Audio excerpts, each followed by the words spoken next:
Isang mapagpalang araw po ng linggo sa inyong lahat. Are you excited today?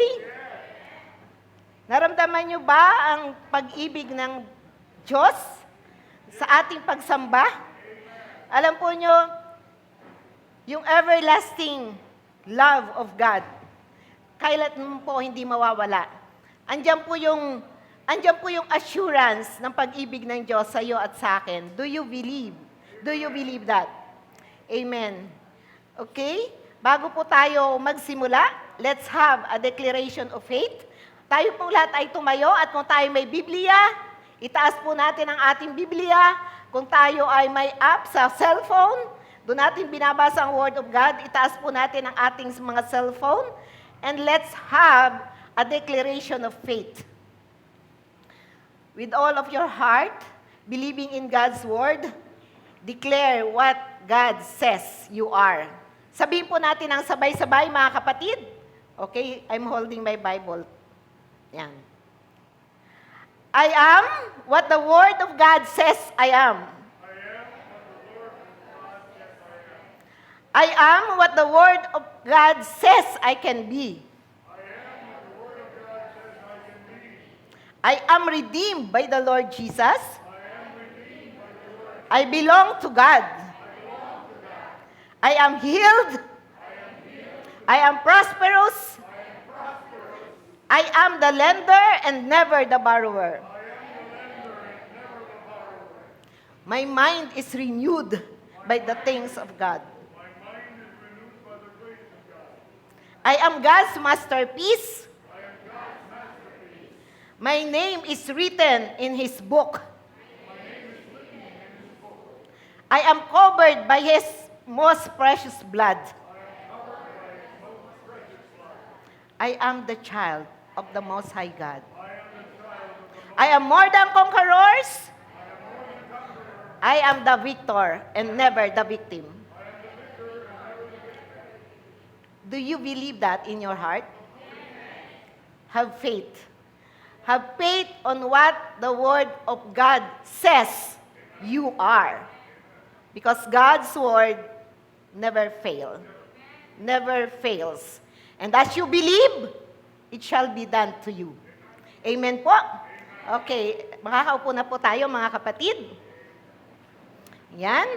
Ako po'y masaya dahil nakikita ko yung lahat ngayon sa aking harapan. And ako po'y natutuwa sa mga awitin na ating narinig, sa mga lyrics na ating nabasa. Tayo pong lahat ay nagpasalamat sa isang buhay na Diyos. Father God in heaven, we worship you.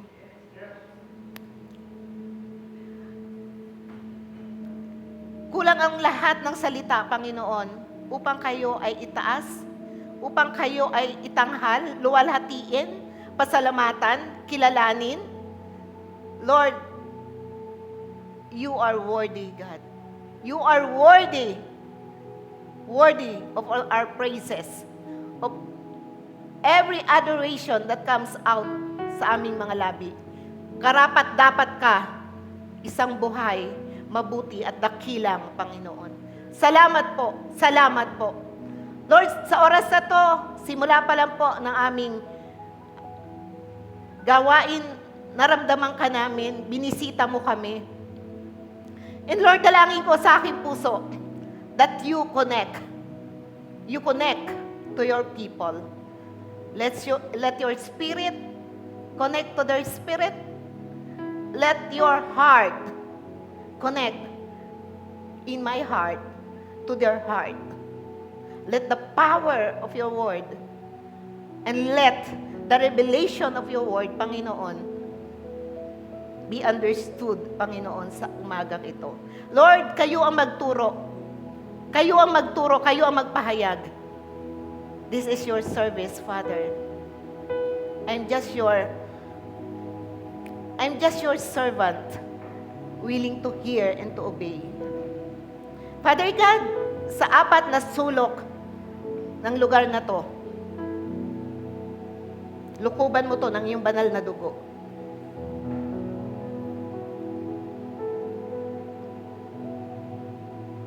Sanctify your people. Cleanse your people. Forgive us, Lord. Lord, maraming salamat, Lord, sa iyong walang hanggang biyaya. Maraming salamat, Panginoon, sa iyong walang hanggang pag-ibig. Father God, let your voice and let your presence, Panginoon, ang maramdaman namin at marinig sa umagang ito. Sa pangalan po ng aming Panginoong Hesukristo. Amen. Amen. Ayan. My topic for today is what matters most. Yan. Gusto ko po medyo a little suspense. Sabihin po nyo, ano ba yon? Ano ba yung what matters most na yan? Yan, kaya dapat makikinig, ano po?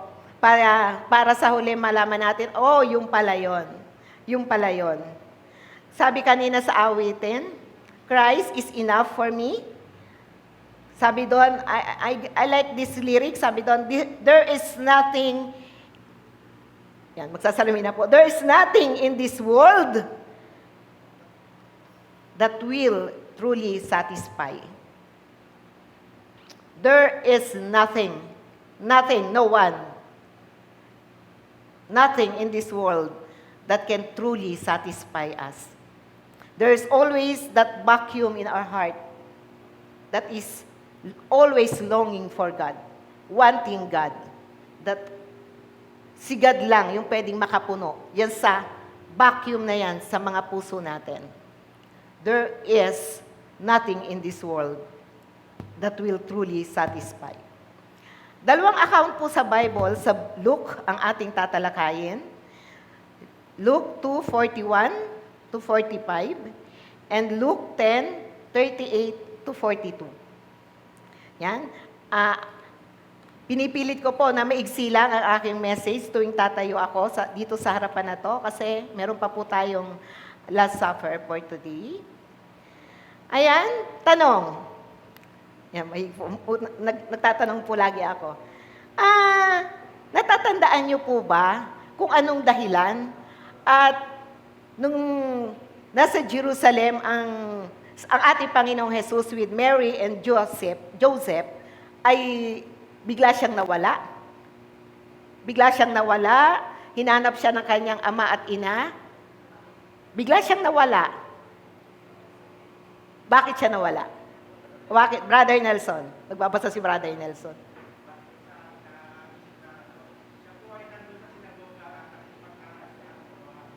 Okay. Okay po. That's the very exact purpose. Pero, anong bagay yung nagkalituhan, yung bakit akala nila kasama na nila si Jesus, pero hindi pala? Ano yung bagay na yon? Bakit yung sa akala nila, parang pumunta kayong tatlo o mag-anak, tapos nawala pala yung isa. Bakit? Kasi yan nun po, biglang, bakit nawala? Bakit hindi nalaman kung nasan siya? Hinanap muna kasi siya after 3 days sa nakita. Brother Ercel, Pastor, I'm sorry. Kasi po, pag naglalakad po yung sa Israelita, pag pauwi po sila, iba yung lalaki, iba yung babae. Kaya po ang alam ni Maria na kay Jose si Jesus. At ang alam naman ni Jose na kay Maria si Jesus. That's it.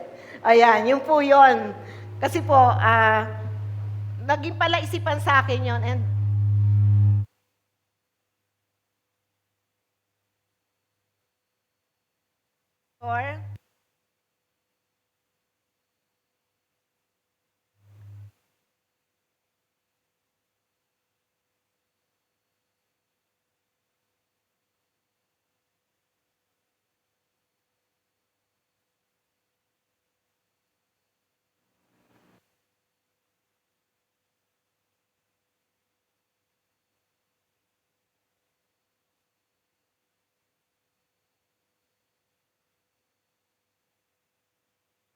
okay. Naging pala isipan po sa akin yung bagay na yon. At isang malapit na pastor ang nagsabi sa akin na habang naglalakad sila, akala ni Mary kasama ni Joseph si Jesus. Pabalik. Galing na sila sa Jerusalem. Pauwi na sila. And then akala naman ni Joseph kasama ni Mary O ni Mary, right? Ni Maria. Ni Mary, si Jesus. Kaya nung makarating sila sa bahay nila, yung mag-asawa, nagulat sila. Hindi pala nating kasama, naiwan sa Jerusalem. Yun po yun. Tama si Brother Nelson, nagpaiwan talaga si Jesus sa Jerusalem. Pero yun po yung nakakatawa, di po ba? The couple, kala nila, kasama na nila, pero naisama pala sila ni Jesus. Ayan. Basahin po natin ang Luke 2:41 to 45. Taon-taon, tuwing piyesta ng Pasko, ang mga magulang ni Jesus ay pumupunta sa Jerusalem. At nang 12 taon na siya, pumaroon sila gaya ng dati nilang ginagawa. Ito na po. Pagkatapos ng piyesta, sila'y umuwi na. Nagpaiwan si Jesus ng Jerusalem, ngunit hindi ito napansin ng kanyang mga magulang. Verse 44. Sa pag-aakala ng isa na si Jesus ay kasama ng isa, nagpatuloy sila sa maghapong paglalakbay. Nang malaman nila na hindi siya kasama, siya'y hinanap nila sa kanilang mga kamag-anak at kakilala. Hindi nila siya natagpuan, kaya't bumalik sila sa Jerusalem upang doon hanapin. Ayan, ito po yung kwento. Ano po? Babasahin po natin later on hanggang 50. Or, bakit po kaya nasa edad ni Jesus na 12, he decided na magpaiwan doon sa Jerusalem at naupo siya at nakinig sa mga guro doon? Bakit po kaya at the age of 12? At the age of 12, naupo siya doon at nakinig sa guro. Yung po ay tinatawag, yung lugar na yun ay templo. Kasi po, Jesus is the Son of God. And alam niya sa puso niya, even at that very, very young age, na siya ay tinawag ng Diyos to be the Messiah. He is the Son of the living God. He knew, kahit siya'y bata pa, alam niya sa puso niya na may pagkakatawag sa kanya ang ating Ama.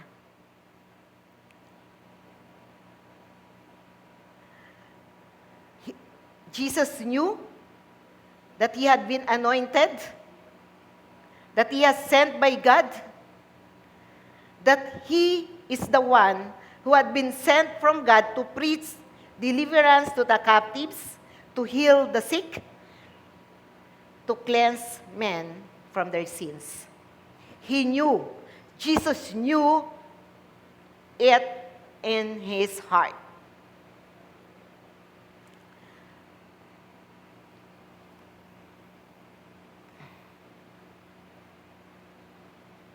Applying our calling, applying po yung pagkakatawag natin at doon sa perfect plan ni Lord sa buhay ng ating Panginoon. At what point po ba sa buhay natin na naramdaman natin yung pag-ibig ng Diyos?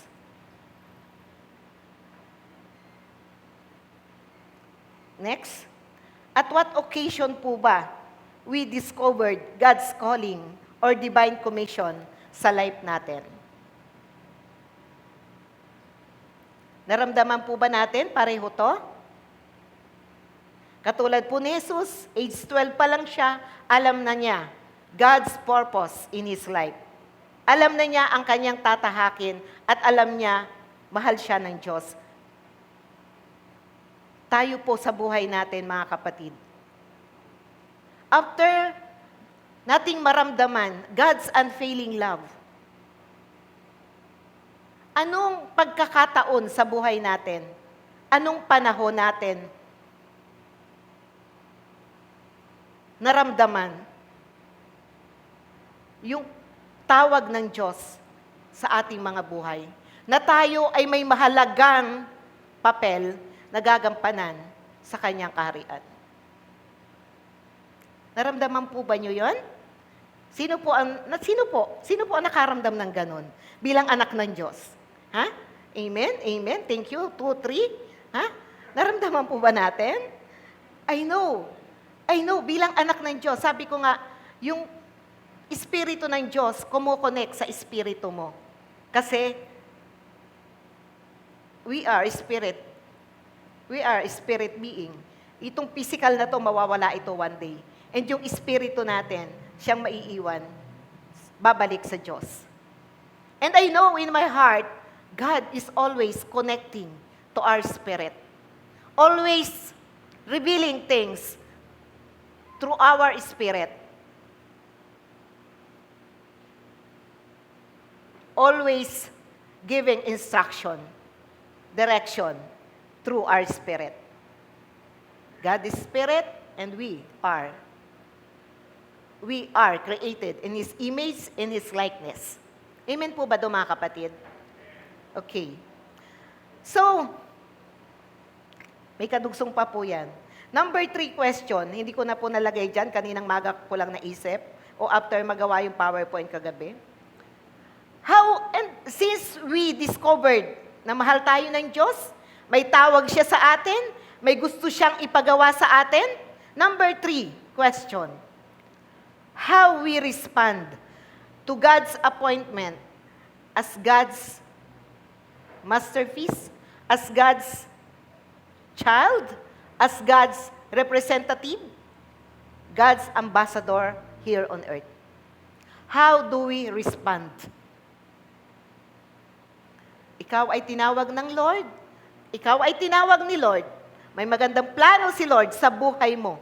Hindi ka nandito ngayon nang wala plano si Lord sa buhay mo. Hindi ka nandito ngayon by accident. You are here by God's plan and purpose. And my number 3 question, how do we respond dun sa divine appointment, dun sa pagkakatawag sa'yo ng ating Panginoon?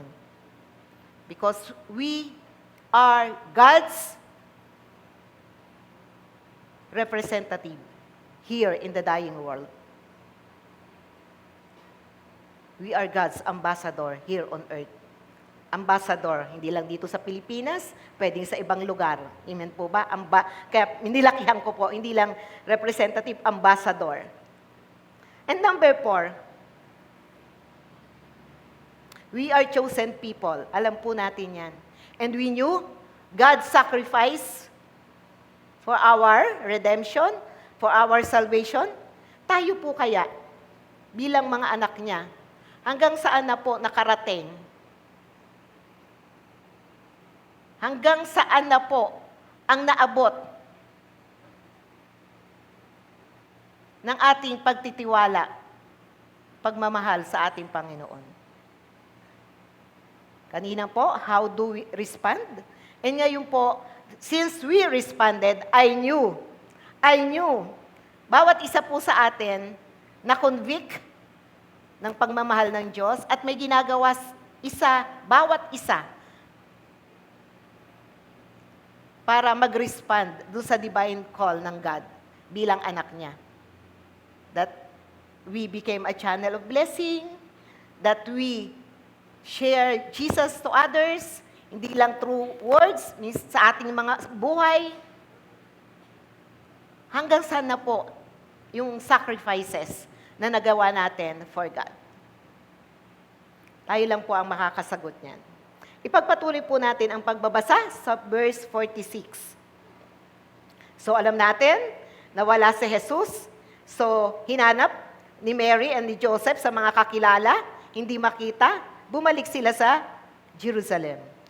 Verse 46, at nang ikatlong araw, natagpuan nila si Jesus sa loob ng templo. Nakaupong kasama ang mga guro, nakikinig siya sa kanila at nagtatanong. Let us open our Bible. Is it nagtatanong? Okay, nagtatanong. At nagtatanong. Ulitin ko po ang aking binasa. Verse 46, Nang ikatlong araw, natagpuan nila si Jesus sa loob ng templo. Nakaupong kasama ng mga guro, nakikinig siya sa kanila at nagtatanong sa anak. Pagod na yung anak ko kagabi, kaya puyat na po siguro, kaya naggaganyan. So gusto ko po mga kapatid,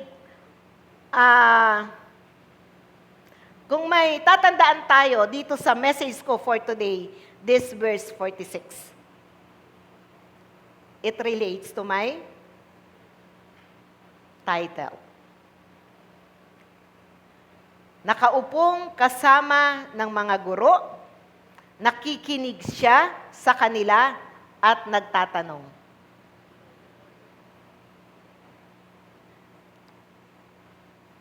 Bilang anak ng Diyos, bilang lingkod ng Diyos, gaano kadalas po tayong umuupo sa tabi ng ating Panginoon? Kung siya nga po, Panginoon siya, di po ba? He spent time sitting sa mga guro. He spent time listening, and asking questions. Tayo po kaya, mga kapatid. Verse 47, At ang lahat ng nakarinig sa kanya ay namangha sa kanyang katalinuhan. Next. Nagtaka rin ang kanyang mga magulang nang siya ay makita. Sinabi ng kanyang ina, Anak, bakit naman ganyan ang ginawa mo sa amin? Balisang-balisa na kami sa iyong ama, ng iyong ama sa paghahanap sa iyo. Sumagot si Jesus, ang ating Panginoon. Bakit po ninyo ako hinahanap? Hindi ba ninyo alam na ako'y dapat nasa bahay ng aking ama? Hindi ba ninyo alam na ako'y dapat nasa bahay ng aking ama? Ngunit hindi nila maunawaan ang pananalitang ito. Sa Ingles, ang sabi po sa Luke 2:48 or let's say 49, sabi doon sa King James Version, How is it that ye sought me? Wish you not that I must be about my Father's business? My Father's business? Tayo po, mga minamahal. Ako din po.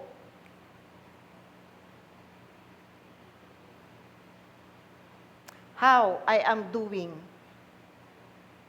how I am become a partner of my Father's business.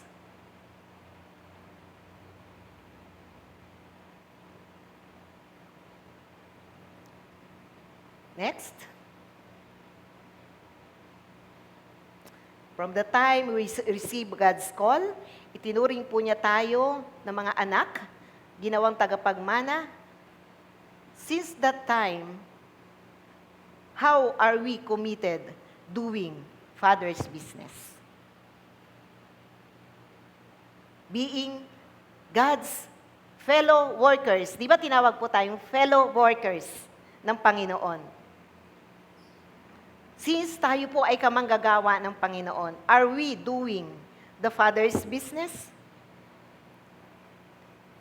Sabi natin, ano naman yung Father's business sa sinasabi ni Pastora? I like, and siguro po lagi nyo naririnig sa akin, yung sa Mark 14. Ito po yung palatandaan that we are really a believer. If we are not doing this thing, masasabi ko, we are not a believer Christian. Sabi nga ni Sister Malu, may sinasabi ako before na may Christian na unbelieving. Sa Mark 14, kung samahan po niyo ako, sa Mark 14, Ito po ay nangyari, itong account na to, malapit na si Jesus umakyat sa langit. At alam natin, sa isang taong mawawala, o kung sa ating pong buhay, pag may mawawala tayong mahal sa buhay, napakahalaga po ng huling habilin. Ito po yung huling habilin ng Panginoon. Verse 14, pagkatapos nagpakita siya sa 11, ito po yung nabuhay muli siya, ang muling pagkabuhay ng Panginoon. Samantalang kumakain ang mga ito, pinagwikaan niya sila dahil sa hindi nila pananalig. Ayon. Dahil sa hindi nila pananalig sa Kanya. Mga alagad na po ito, mga kapatid. Mga alagad. Sabihin mo, ako ay alagad din ng Panginoon. Alagad din po tayo ng Panginoon. Sabi dito, pinagwikaan niya sila dahil sa hindi nila pananalig sa Kanya. At sorry ngayon ko lang nakita itong word na to. Kasi kagabi, naalaala ko lang po ito kagabi. At sa katigasan ng ulo. Katigasan ng ulo. Matigas po palang ulo natin. Sabi po sa Biblia. Sapagkat hindi sila naniniwala sa mga nakakita sa Kanya pagkatapos na siya ay muling mabuhay. At sinabi ni Jesus sa kanila, At sinabi ni Jesus sa kanila, sa mga alagad, sabihin mo, ako ay alagad rin. Nawala ang mga alagad? Nawala ang mga alagad ng Diyos? Oh, anyway, sabi rito, at sinabi ni Jesus sa kanila, humayo kayo sa buong sanlibutan at ipangaral ninyo sa lahat ang mabuting balita. Ito po ang napakaganda, the key verse, ang sumasampalataya. Ang sumasampalataya at mabautismuhan ay maliligtas, ngunit ang hindi how many times God repeated the word, sumasampalataya. Ngunit ang hindi sumasampalataya ay parurusahan. Next, ito po ang para sa akin at para sa iyo. Ang mga sumasampalataya ay magtataglay ng ganitong tanda ng kapangyarihan. Sa pangalan ko ay magpapalaya sila ng mga demonyo at magsasalita ng iba't ibang wika. Sila hindi maano dumampot man ng ahas o uminom ng lason at gagaling ang mga may sakit na mapatungan ng kanilang mga kamay. This is God's mandate, God's instruction, and God's declaration. Ang sumasampalataya, sabihin mo, ako yon, ay maliligtas at ngunit ang hindi sumasampalataya ay parurusahan. Siyempre, as God's people, di ba ayaw naman natin paparusahan tayo ng God. Sasabihin natin, Lord, tinanggap na nga kita I am redeemed, di ba? Sabi nga sa Word of God, I am redeemed from every curse, di ba? Of sin and death.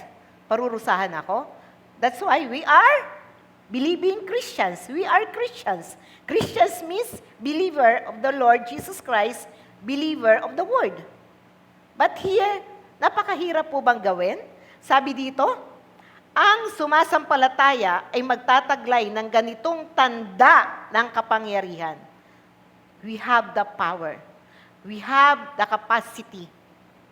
Sabi, sa pangalan ko'y magpapalaya sila ng demonyo, magsasalita ng ibang wika, sila'y hindi maano dumampot man ng ahas o uminom lang ng lason. Ibig sabihin po dito, hindi literal, but simply, iingatan kayo ng Diyos. Iingatan kayo ng Diyos. Gagaling ang mga may sakit na mapatungan ng kanilang mga kamay. Very clear. Mga may sakit. Ilan na po ang mga may sakit na napatungan ng ating mga kamay na pinagaling ng Panginoon?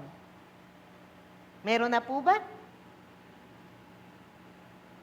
Sabi ng Panginoon, ang mga sumasampalataya at hindi mapaparusahan. Yung mga hindi na mapaparusahan, ito po ang tataglayin natin bilang mga anak niya. Kaya nga po ang tanong ko sa inyo po kanina, how do we respond? Doon sa mga sacrifices, sa mga ginawa sa atin ng Panginoon, ano na po ang nagawa natin para naman sa Kanya? Para ibalik yung pasasalamat, yung token of appreciation na tayo hindi mapupunta sa impyerno because He suffered hell. He was the one who suffered hell for us to get saved and be in heaven forever. Sabi ng Panginoon, gagaling ang mga may sakit. Do you believe that? Naniniwala po kayo sa salita ng Panginoon? Ang salita ng Diyos ay hindi po ibibigay sa atin and then babalik sa Kanya ng walang bunga. Hindi po siya ganun. So, ito po. Ito ang gusto ni God. Father's business. Father's business. Ano ang ginagawa natin bilang mga kamanggagawa ng ating Ama, ng ating Panginoong Jesus? Are we doing Father's business? Specifically, the one that I've read? Alam po nyo, this is a challenge. This is a challenge to each and every one of us. Kasama po ako. Habang may oras, habang may pagkakataon, it is really great to serve the living God. And maramdaman natin na totoong ang Diyos ay buhay in us, through us. Let's do it. Gawin po natin ito. Let's do the Father's business. Are you willing, church? Are you willing, church? It is good to serve God. And sobrang napapaligaya po natin ang Diyos kapag tayo ay tumutupad sa Kanyang mga sinasabi. Next, maiksi lang po ang aking mensahe. So, sabi ni Jesus, o ang sagot ni Jesus nang tanungin siya ng kanyang mga magulang, sabi niya, I rightfully belong. Andun ako kung saan ako nandun dapat. Ayan, ito pala. He was where he rightfully belonged. Kasi hindi po maunawaan ni Mary and ni Joseph kung bakit siya nagpaiwan. Di po ba? Ang sabi ni Jesus, I am doing the Father's business. I am rightfully belong here in the temple, in the Father's house. Pero, yung kaisipan, yung normal, o yung alam mo, bilang tao, di po ba, alam natin, minsan hindi natin maunawaan. Yung mga bagay na espiritual, ang hirap maunawaan, di po ba? So parang sa pagiging tao ni Joseph at ni Mary, parang ano yon? Ano ba sinasabi ng batang ito? Di po ba? Hindi sila magkaunawaan. Balikan po natin sa verse, para po sa Tagalog, makita po natin. Matthew, Mark, Luke. Sabi dito, nagtaka, sa verse 48, nagtaka rin ang kanyang mga magulang nang siya'y makita. Nakita ng mga magulang ni Jesus na siya ay nakikinig, nakaupo, nagtatanong sa mga guro sa templo. Subalit sa verse 48, sabi doon, nagtaka ang kanyang mga magulang nang siya'y makita at sinabi ng kanyang ina, Anak, bakit ganyan ang ginawa mo sa amin? Balisang-balisa na kami sa iyo. Sa paghahanap, sumagot siya, bakit po ninyo ako hinahanap? Hindi ba ninyo alam na ako'y dapat nasa bahay ng aking ama? Ngunit hindi nila naunawaan ang pananalitang ito. Naget po nyo? Sa kaisipan ni Mary at ni Joseph, ano yung sinasabi ng batang ito? Ano yon? Pero si Jesus, na alam niya in His heart kung ano ang plano ng Diyos sa buhay niya, alam niya sa kanyang puso kung anong mahalagang gagampanan niya sa daigdig na to. He is determined to do the Father's business, he is where he rightfully belong in the temple, in the Father's house, to do what God called him to do. Are we in the place where God called us to be? Are we in the place? Are we in that position? Alam po niyo mga minamahal, sabi nga po, sa ating pagharap, sa ating Diyos, hindi na siya, kung siya'y naging Savior, kung siya ngayon ay ating teacher, mentor, guide, counselor, pagharap po natin sa Panginoon, siya na ay isang, judge. Isang judge. Isa na siyang judge. Tatanungin tayo, personally, personal, not as a church. Tatanungin tayo, anak, what have you done sa buhay na pinahiram ko sa'yo? What have you done? Naging mabuting katiwala ba kita? Of that precious life na pinagkatiwala ko sa'yo? Ginamit mo ba ito sa pansarili mo lang na kapakanan o para sa kapakanan ng nakararami? Just like me, I have given my life as a ransom for many. Haharap po tayo sa Panginoon personal. Kaya po, lagi pong sinasabi ng mga mangangaral, hindi po natin pwedeng ituro yung ating katabi, asawa, anak, na dahilan kung bakit hindi natin na-fulfill ang kalooban ng Diyos sa buhay natin. Kung bakit hindi natin nagampanan God's divine appointment sa nag-iisa nating buhay. Personal po, accountable tayo sa Panginoon. Ano ang ginawa mo with the time, with the talent, with the treasure, with the gifts na pinagkaloob ko sa inyo? Did you engage in the Father's business? We are always studying the Word, listening, worshiping God, praising God, thanking God. But are we, on the other hand, doing Father's business? Lahat po tayo mga kapatid, we have divine commission. We have divine commission. Maliit man po yan. Napakaliit man po ng ginagawa natin sa Panginoon. Hindi naman po kailangang maging preacher tayong lahat. Amen po ba? May kanya-kanya pong pagkakatawag ang bawat isa sa atin. Napakaliit man yan.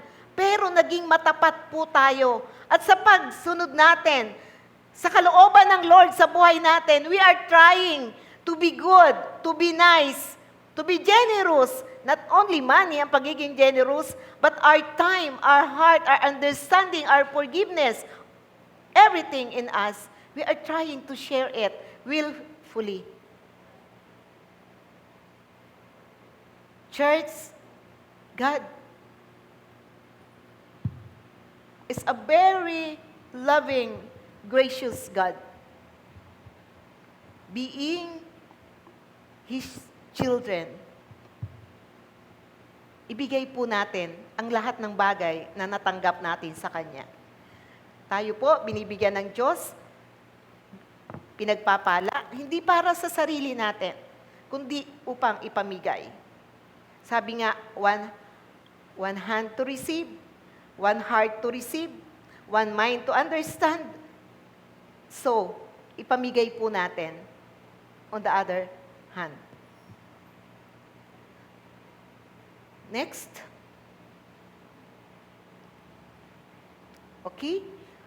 Sa Luke 2:50-51, hindi naunawaan ang pananalitang ito. Hindi po naunawaan ng kanyang mga magulang. Siya'y umuwing kasama nila sa Nazaret at naging isang masunuring anak. Ang lahat ng bagay na ito ay iniingatan ng kanyang ina sa kanyang puso.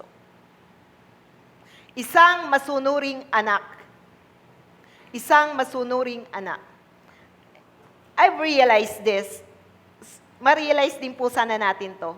Si Jesus, 12 taong gulang, ang kanyang mga magulang ay karpentero, simpleng mga tao. But, anak, have we realized this? Picture Jesus, the Son of God, as a young boy working alongside with Joseph as a carpenter. Sa puso ni Jesus, alam niya sino siya. Ano ang pagkakatawag sa kanya? Napakalaking pagkakatawag. Sobra. A great calling from above. But, bilang ordinaryong bata, at ang kanyang mga magulang ay karpentero lang, Jesus, the Son of God. Jesus, the Son of God, the Messiah, became so obedient, so submissive sa kanyang mga magulang na tao lang. Tao lang po ang kanyang mga magulang. Why? Anong gustong ipakita dito ng ating Panginoon?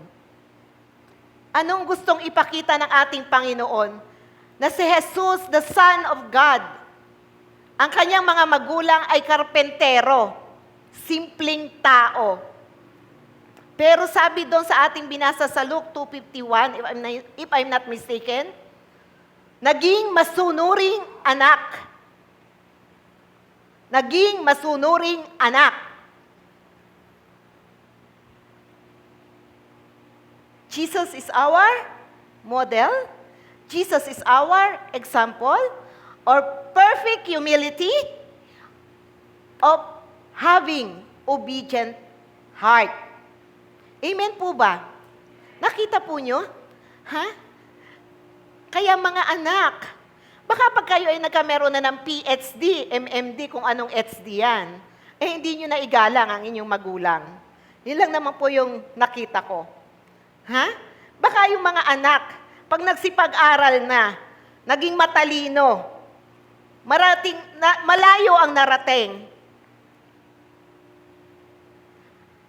Here, nakita ko po how humble Jesus was. How humble Jesus was. And He is so obedient. Even if karpentero at tao, totoong tao, di po ba? By flesh, ang kanyang mga magulang. Siyempre, tao, may mga kahinaan. Amen po ba? Bilang tao, may kahinaan si Joseph and si Mary. Alam natin yan.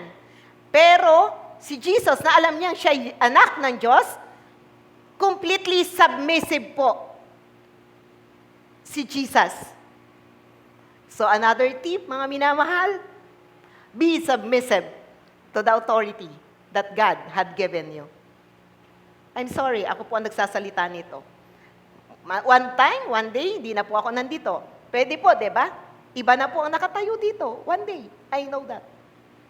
This is one thing that I want to tell you. Just like the Lord Jesus Christ, Joseph and Mary is the authority that God had given him to watch over him sa kanyang paglaki. And kahit siya ay Diyos, He became so submissive because of the authority that God had given him. Next, anak.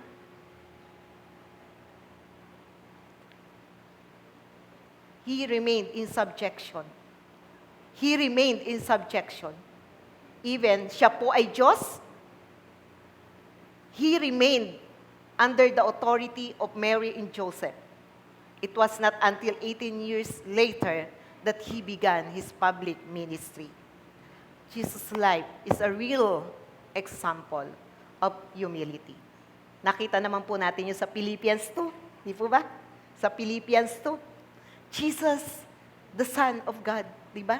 Nagpakababa to the full maximum level ng pagiging mababa. Because Jesus, hindi niya pwedeng ituro sa atin ang hindi niya ginawa. Amen po ba doon? Ganun po ang Panginoon natin. He always display to us the example to follow. Oh, ito ang naging reward. Sa Luke 2:52, patuloy. Sabihin po natin, patuloy. Patuloy na lumaki si Jesus, umunlad ang kanyang karunungan at lalong kinalugdan ng Diyos at mga tao. Patuloy na lumaki si Jesus. Ang Diyos po ay patuloy na gumagawa sa atin. Ang Diyos po ay hindi pa tapos sa akin at sa iyo. Patuloy po siyang gumagawa. Para saan po? Para tayo ay maging malaki, katulad ni Jesus. Hindi po malaking ulo o malaking tiyan or like that. Lumaki ang ating puso. Di ba? Pangunawa. Just like the Lord. Patuloy. Ganon din po ang Diyos sa ating buhay. Progressive. Patuloy at patuloy na gumagawa at kumikilos. Umunlad ang kanyang karunungan. Wow! That is the reward. At lalong kinalugdan ng Diyos at mga tao. Because Jesus was willing to submit Himself and be obedient to Mary and Joseph. For the sake po ng foreigner, kaya ako nag-i-English. May foreigner po kasi dahil dito mga kapatid, no? Sabihin ninyo, si Pastora naman, maliwanag na nga pa-English pa doon. For the sake po ng foreigner. Ayan. In English pa po, ito na nga patuloy na ang lumaki. Yan. Dahil po doon sa submission ni Son of God, ng ating Panginoon, and pagiging obedient, Jesus grew in wisdom and knowledge. Maganda po, di ba? Yung grew, lumaki. Wisdom and knowledge. Yan. And increased in favor with God and men. Magandang pakinggan, di po ba? Jesus grew in wisdom, in knowledge, and increased in favor. Yan. Tayo po ba? Marami po ba tayong natatanggap na pabor? May mga pabor po ba? Kinalulugdan po ba tayo ng tao? Amen. Yeah, tama. Kasi we are the Son of the living God. We are partakers ng lahat ng pagpapala ng ating Panginoon. We are favored. Ayan. Isang-isa na lang po. Tapos na ako, mga kapatid. Patuloy po. Tandaan natin, patuloy ang Diyos sa ating buhay. Next. Bago po tayo mag-conclusion, may isa pa po. Yan. Ito po, alam natin to Very, very familiar story. Ako na lang po ang magbabasa ng kompleto at dito po ay hinighlight ko lang yung mga importanteng bagay. Dito na po ako magtatapos. Dumalaw si Jesus kina Martha at Mary at Maria. Sa Luke 10:38 to 42. Ito po ang kwento. Dalawang kwento lang po to. Yung kaninang kwento about the life of Jesus and now the life of Martha and Mary. Verse 38, nagpatuloy si Jesus at ang kanyang mga alagad sa kanyang paglalakbay at pumasok sa isang nayon. Malugod siyang tinanggap ng isang babaeng nagngangalang Martha sa tahanan nito. Ang babaeng ito'y may isang kapatid na Maria ang pangalan. Naupo ito sa paanan ng Panginoon at nakinig sa kanyang itinuturo.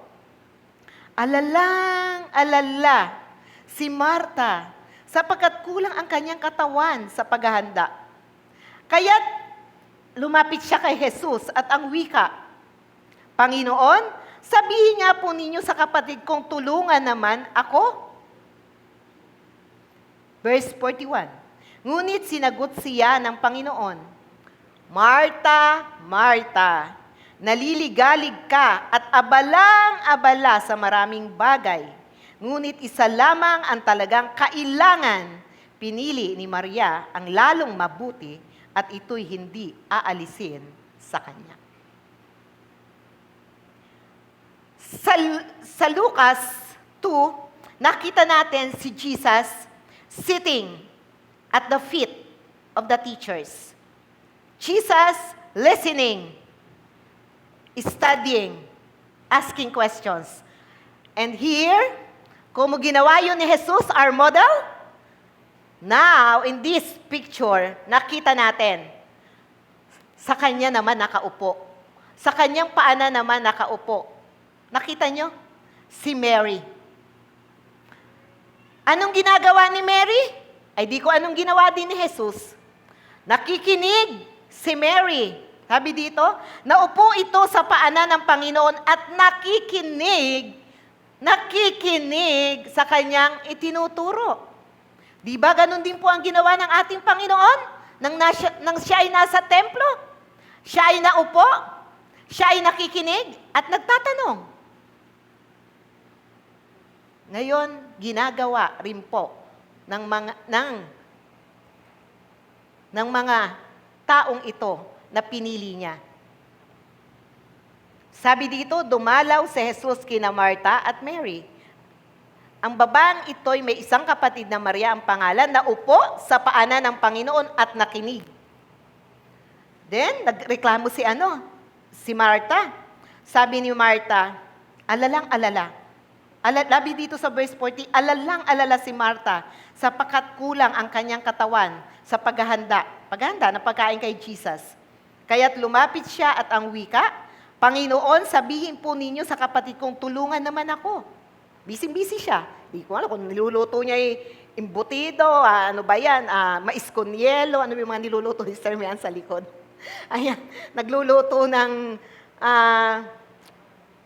ginataan kung ano yan. Marami siyang ginagawa. Habi ni Marta, Panginoon, kulang ang oras ko. Mabisi ako. Sabihin mo naman kay Mary, tulungan ako. But God rebuked Marta. Sabi niya, Marta, Marta, naliligalig ka at alalang-alala sa maraming bagay. Ano po ba ang mga kaliga-liga natin sa buhay? Ano pa po ba yung mga bagay na aligagang-aligaga tayo? Ano po ba yung mga bagay na abalang-abala tayo? Napaka-importante po. Sabi dito ng Panginoon, ngunit isa lamang ang talagang kailangan. Pinili ni Maria ang lalong mabuti at ito'y hindi aalisin sa kanya. Pinili ni Maria ang lalong mabuti. It is Jesus our God. It is Jesus the teacher, the Lord, who said to Mary, pinili ni Maria ang lalong mabuti. Balik tayo sa ating title, anak. What matters most? What matters most in this life? Sitting at the feet of Jesus. Sitting.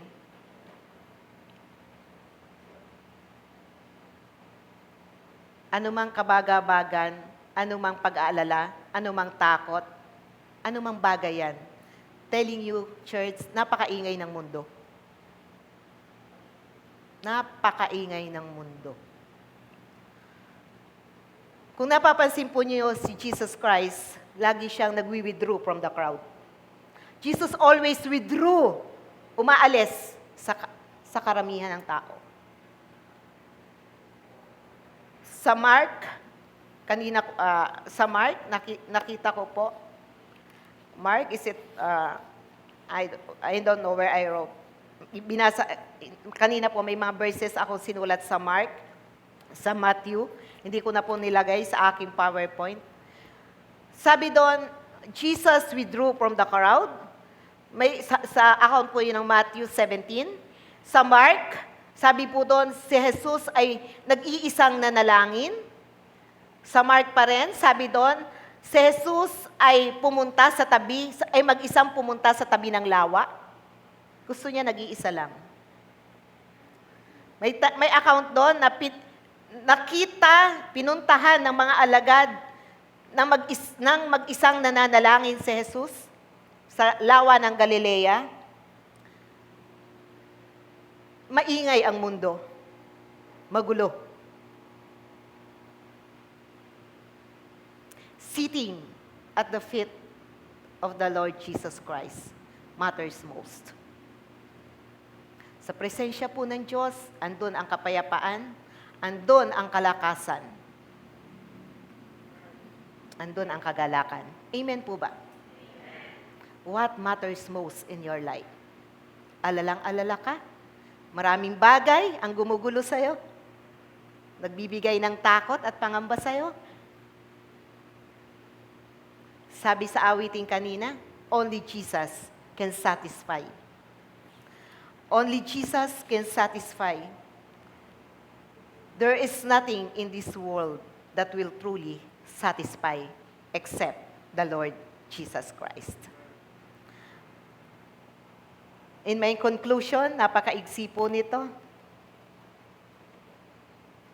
Why we must be in the temple?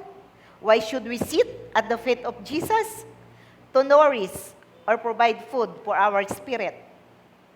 To establish our faith.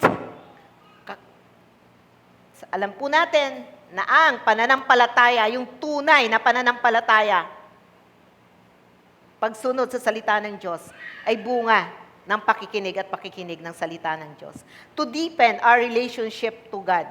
Kung ikaw ay isang mababaw na Kristiyano lang, konting balitang bad, takot ka. Konting ingay ng mundo, naapektuhan ka. But kung ikaw ay malalim na Kristiyano and you know your God, you know who you are in God, you know your relationship in the living God, you know what is the truth, wala ka tayong dapat ipangamba. Deepen our relationship. Palalimin po natin, mga kapatid.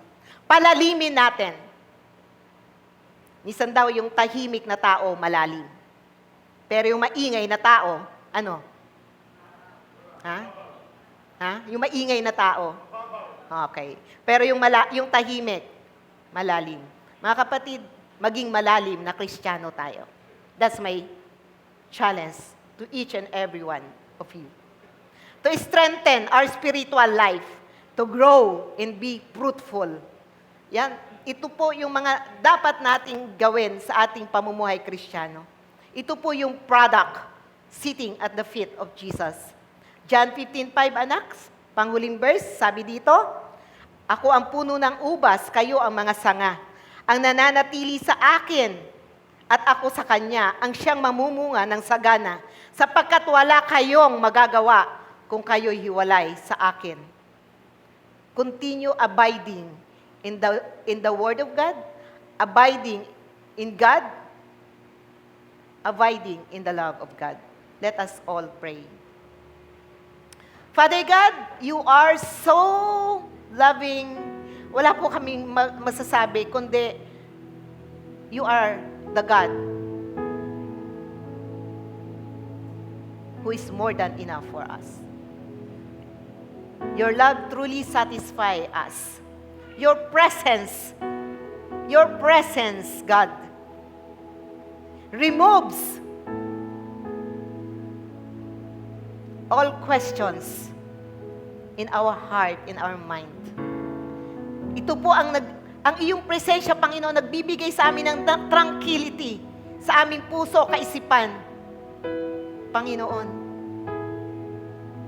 truly sa buhay na to, wala na kaming hahanapin pa kung kami nasa iyo. You are our contentment. We found contentment in you in this life. You are our satisfaction, Panginoon. Sapagkat walang ibang Diyos na kagaya mo.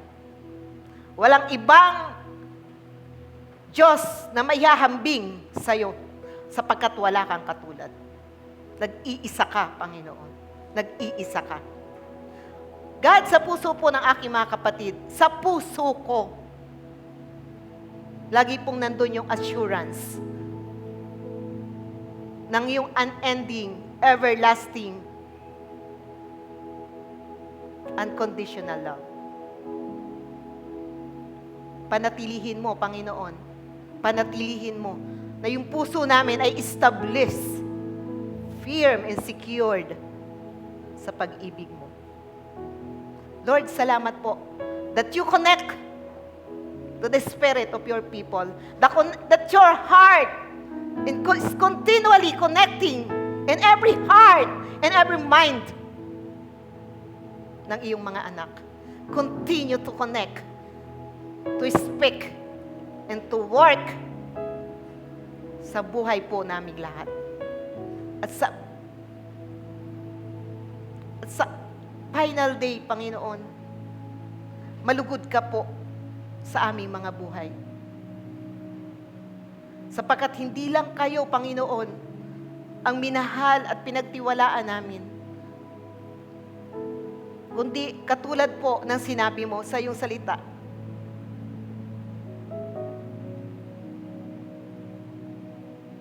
that we were able to love others as ourselves. Sapagkat paano po namin maiibig ang Diyos na hindi namin nakikita kung ang kapwa namin na aming nakikita ay hindi namin maibig. Give us the passion to love you, Lord, and to love others as you have loved us. Thank you, Lord, for your Spirit. Thank you, Lord, for your ministry. In the name of the Lord Jesus Christ. Amen. Amen.